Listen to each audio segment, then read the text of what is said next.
वेदों ने कहा, दुर्गे आप संपूर्ण जगत पर कृपा कीजिए।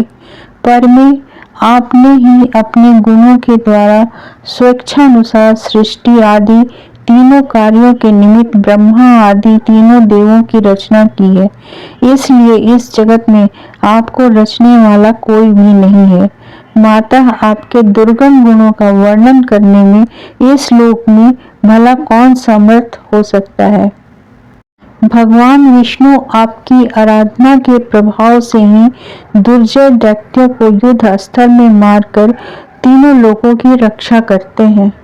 भगवान शिव ने भी अपने हृदय पर आपका चरण धारण कर तीनों लोकों का विनाश करने वाले कालकूट विष का पान कर लिया था।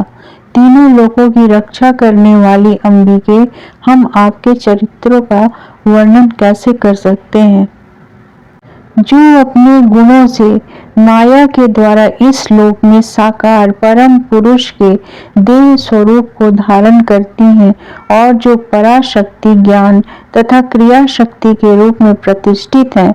आपकी उस माया से विमोहित शरीरधारी प्राणी भेद ज्ञान के कारण सर्वांतरात्मा के रूप में विराजमान आपको ही पुरुष कह देते हैं। अंबिके, उन आप महादेवी को नमस्कार है।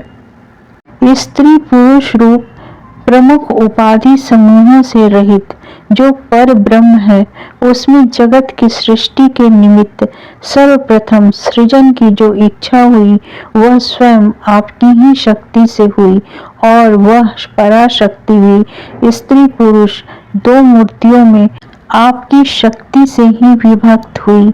इस कारण वह पर ब्रह्म भी मायामय शक्ति स्वरूप ही है।